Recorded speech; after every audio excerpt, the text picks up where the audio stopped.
Graça e paz, Deus abençoe a todos. Na semana passada falamos sobre o semeador que se alimenta, recebe e semeia. Mas esse semeador, segundo Mateus, capítulo 13, versículo 3, ele saiu para semear. Ou seja, o que o semeador fez? Ele se apressou. Ele disse, olha, é hora de sair para semear. E Salomão, em Eclesiastes 11, no versículo 4, diz que quem somente observa o vento nunca semeará. Então é tempo de lançar a semente. E há discípulos que, infelizmente, nunca trabalham ali para a salvação de almas. Então diga hoje, eu preciso trabalhar. Então, em breve, nós estaremos na glória com o Senhor, e o Senhor vai perguntar assim, olha, você semeou algo para mim? Alguns vão dizer assim, ó, não, Senhor, eu comi bastante, fui à igreja, gostei dos cultos, mas você semeou algo para mim? Ele vai continuar perguntando, e alguns vão dizer, não, Senhor, eu armazenei muita semente, estoquei muita semente, mas você semeou alguma coisa? E essa pergunta vai ser terrível para aqueles que nunca semearam. Eu sei que é legal ficar em casa, confortável, noite de chuva, tempo de chuva, e aí é tão bom ali a gente ficar desfrutando de um tempo muito bom, muito feliz, mas é hora do semeador sair para semear. As pessoas estão perecendo, os asilos, cadeias estão cheias, você vê aí o nível de embriaguez crescendo cada vez mais, a prostituição derrubando casais e muitas famílias. Então chegou o tempo de trabalhar para o Senhor. E o que é que estamos fazendo? Está na hora de nós avaliarmos a nossa capacidade e até a nossa incapacidade também e começar a dizer, eu preciso começar a trabalhar para o Senhor. Olha, eu não vou passar a minha vida toda pensando no que devo fazer. Eu preciso fazer. Por quê? Porque um dia eu sei, o Senhor vai me chamar e eu não quero chegar lá e não ter lançado nem sequer um punhado de trigo aqui nessa terra. Então, o que o semeador fez? Ele abriu mão da sua privacidade, saiu da sua reclusão. E eu sei que durante um tempo é necessário ficar ali realmente em reclusão, para um tempo de limpeza, para um tempo de lavagem, de purificação, e todo cristão precisa realmente arrumar a sua casa. Mas tem cristão, irmãos, que parece que passa a vida toda arrumando a casa. E essa experiência espiritual, ela é importante a sua experiência pessoal, mas o semeador ele tem que sair para semear. Às vezes as pessoas estão tão preocupadas realmente na sua casa que elas se deprimem, e aí elas ficam limpando e os utensílios continuam ficando sujos e a vida delas é só limpeza e sujeira, e por mais importante que seja o tempo da purificação, ele só é uma plataforma para a nossa verdadeira utilidade. Deus te chamou para quê? Para você colocar a sua casa em ordem e sair para semear. Assim o semeador fez. Ele colocou a casa em ordem. Como? É frequentar a escola de líderes, é frequentar a escola bíblica, é ouvir a palavra de Deus, mas depois dizer assim, olha, agora está na hora de assumir uma célula, assumir uma classe, está na hora de fazer algo para Deus. Eu já fui alimentado espiritualmente, agora eu devo sim falar de Jesus para as pessoas, eu devo ocupar sim algum tempo para fazer o bem ao próximo, e dessa forma sair para semear. É aquela ideia de Sansão, pegar as raposas e tocar fogo ali na plantação. Em que sentido? É entender que tem crentes que são simplesmente crentes nominais, que precisam incendiar os seus corações. Então você, homem de Deus, mulher de Deus, vá atear fogo nesses milharais aí, através do Espírito Santo. Como? Semeando a boa palavra. Mas de onde esse semeador veio? Não sei, mas eu posso afirmar que ele veio do celeiro, porque é lá que ele pega a semente. Se ele não tivesse ido lá ao celeiro, ele não teria algo realmente que valesse a pena semear. Então nós devemos sempre ir ao celeiro. Guarde isso no coração. Se não tiver o estudo da Escritura, qual vai ser a utilidade da nossa pregação?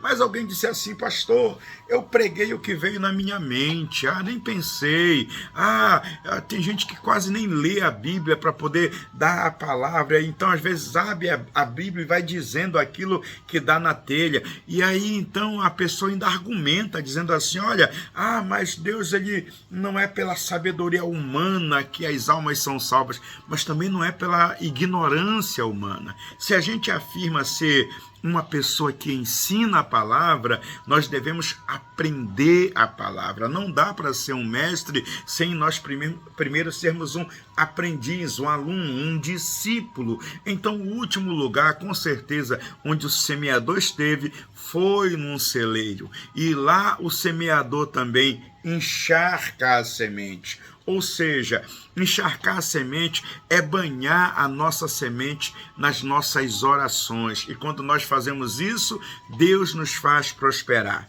Se um homem se levanta e prega e ensina, isso é muito pouco quando ele vai sozinho. Ele precisa ir em dupla. Eu não entendi, pastor, então entenda uma coisa.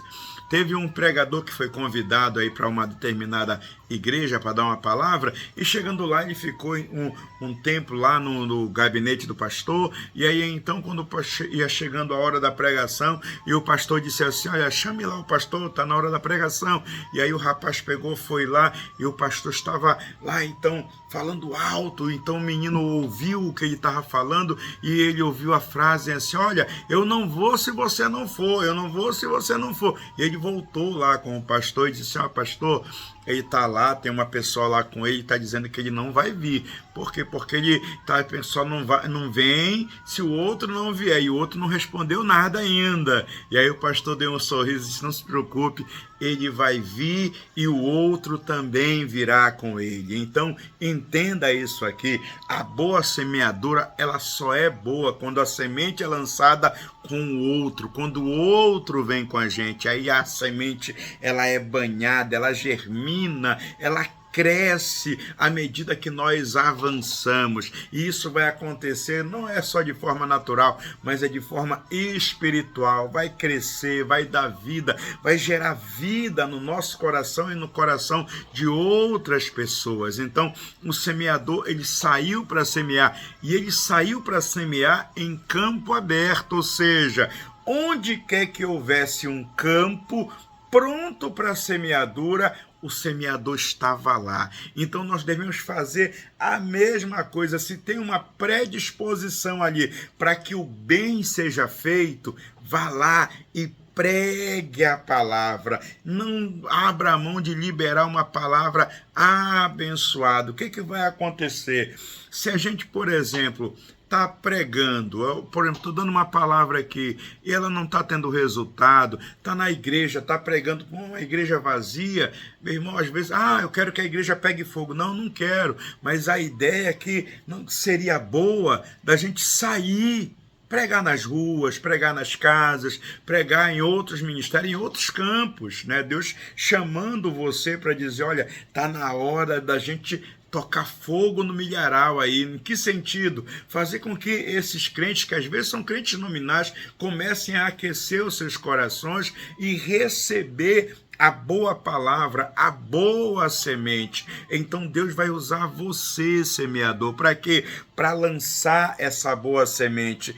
Eis que o semeador saiu para semear, e quando ele lança a semente, essa semente, ela é lançada o mais longe possível. O quanto o Senhor Jesus quiser que ela vá longe, ela vai. E aí o resultado, a gente tem uma colheita abençoada. O que nós vamos fazer?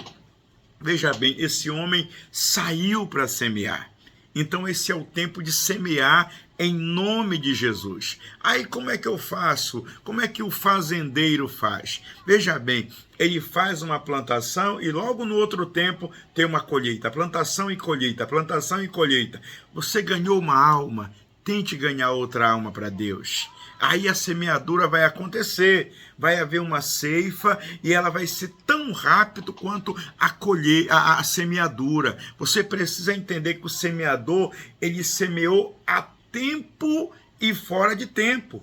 É bom semear no tempo certo, mas o apóstolo Paulo, ele ensina a Timóteo, insta, quer seja oportuno, quer não, prega a palavra. O que nós devemos fazer? Semear, que haja graça em nós para quê? Para semearmos a palavra. Eu sei que há homens fiéis aí, sim, que são fáceis de se lidar, que eles pegam ali, por exemplo, o panfleto e ficam então aplicando a palavra, distribuindo por panfleto às vezes selecionados de forma específica, com uma palavra abençoada. Ah, mas eu não tenho o panfleto para entregar, eu não tenho uma palavra pronta aqui, mas o Senhor vai colocar no seu coração uma boa palavra, uma palavra amorosa, uma palavra que vai alcançar vidas em nome de Jesus, uma palavra de excelência. Deus vai te abençoar. Por quê? Porque você vem ao celeiro e no celeiro ele vai fazer com que você possa ter palavras para levar o evangelho. Então o semeador, ele vai espalhar bem a sua semente. Por que que ele vai espalhar bem a sua semente? Eu vou dizer, porque ele não semeia contra o vento. Ele vai semear sempre a favor do vento. Que vento é esse? É o Espírito Santo soprando. E independente da maneira que o Espírito Santo esteja se movendo, você precisa espalhar a sua semente, de forma que esse vento do Espírito Santo ele venha e carregue essa semente tão longe quanto possível ela possa cair e onde faça crescer, e aí então Deus vai fazer uma grande colheita. O que foi que esse homem fez? O semeador saiu para semear.